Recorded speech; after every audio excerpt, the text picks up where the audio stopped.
When you're getting ready in the morning, when you're exercising, or when you just need a little boost. Download Mindset and listen to your favorite motivational speeches while getting ready for the day.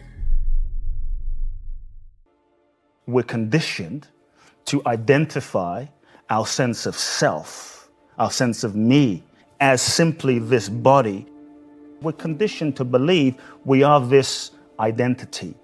And I think the degree to which we identify ourselves as this structure, as this form, as this label, as this person, is also, I think, the degree to which we will feel a certain restriction, the degree to which we will also feel a sense of fear in the concept of death, because when this body dies, then there's this sense of, well, I'm dying. The whole freedom aspect is the possibility that if this body is dying and you can make peace with that, is this you? Is this who you really are? And then it opens up the question, who are you really? This body every 7 years changes. You know, the cells change every 7 years, regenerate. So literally after 7 years, you have a totally different body. Technically, you are a different person. And so are you just this body?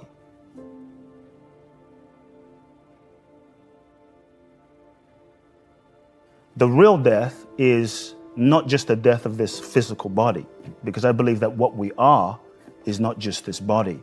We are something more. The real death is the letting go of the attachment and the identification of this conditioned sense of self that we have learned to be based on our past, based on our experiences, based on our childhood, based on our conditioning, based on what our parents told us. You're this kind of person, you're not this kind of person, you'll never make it, you're stupid, you're amazing, you're great, you're not good at math, you're not a creative person. And so we identify with these thought forms and we identify with these belief systems, and then we hold tightly onto this sense of identification as a sense of me. I like to question people and ask you, is who you are who you really are? You look at a child is in touch with its innocence. A child is in touch with his or her aliveness. It will dance naked. It's not thinking, am I fat? What do you think? It's just that's freedom. That's liberation. That's freedom. They're in touch with, their essence, their soul. There's a free expansiveness that they're in touch with. But what happens? We're born into a world where we meet our parents. And our parents, they're just doing the best that they can do based on their past and their conditioning and their childhood and their traumas and just their life. We're born into this experience, and as children, we learn two things. The first thing is we learn all sorts of ways, often unconsciously, out of survival, to shut down, disconnect, not feel.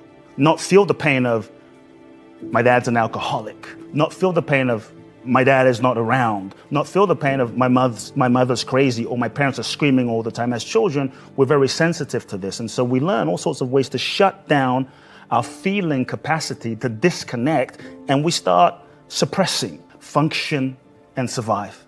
And then we learn all sorts of ways to sort of go into the world. Me personally, I became the preacher's kid. I became the nice guy. I became the perfect son. The perfect person who couldn't make any mistakes. I became the responsible one, which was the over-responsible one. So we learned to develop all of these roles, that we kind of suppress our feelings and our pain, and we develop all these roles to ultimately function and survive. So we contort ourselves into a certain shape to avoid pain, to get love and validation and approval. We contort ourselves into a certain shape, and then we identify with the shape that we've become, thinking, this is just who I am. And now we're so identified with this as me, but it's simply a conditioned sense of self. And so the more tightly we're holding on to this way of being, because maybe it worked for us when we were 5, it worked for us when we were 8, it worked for us when we were 10, but maybe it doesn't work for us when we're 22. Often what worked for us when we were younger doesn't work for us as we're older. And so I think the degree to which we're identified as the sense of self inhibits our sense of freedom, inhibits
our ability, many people, we feel like that we have so much potential. I think there's many folks listening and that we feel like, God, there's so much I want to give. There's so much I want to love. There's so much I want to do and express, but it doesn't get out because it's trapped inside of this sort of identification and these patterns of conditioning.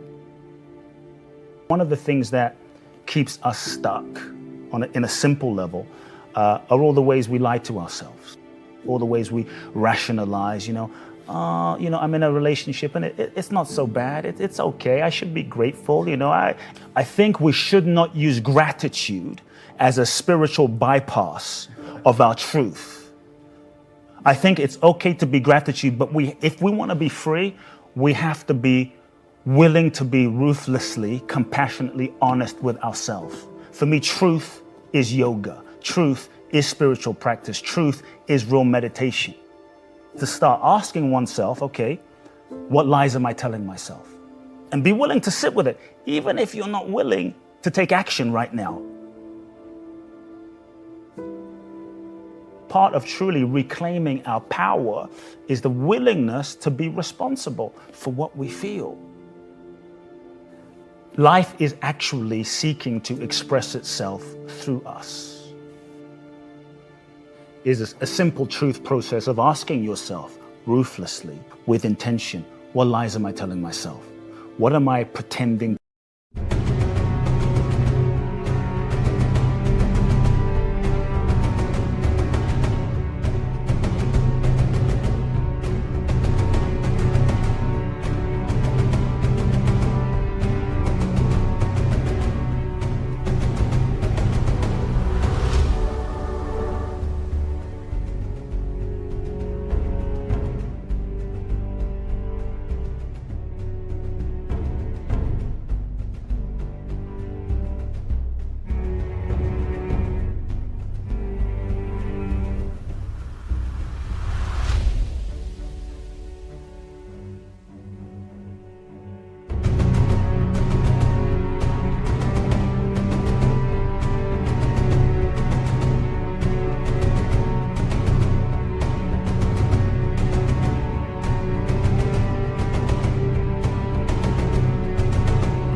Not know, because we're constantly pretending as a way to protect ourselves.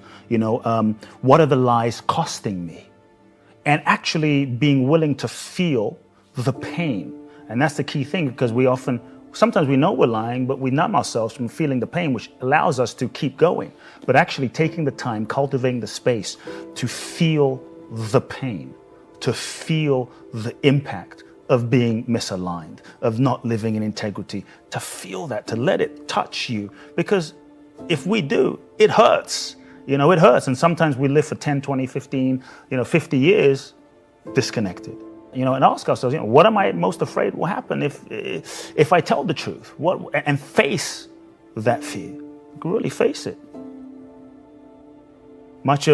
Many times we make up, a negative future fantasy in the mind of what we think is going to happen, what could happen, what might happen, what should happen, that hasn't happened yet. And we freak ourselves out in the moment before it's even happened. And we paralyze ourselves in the moment from actually taking action, even though it's not even here right now, which is craziness, the craziness of the mind. I think if we can make peace with the scenario of the worst case, and we begin to free ourselves from it. So I think starting with the truth is a really important place to begin.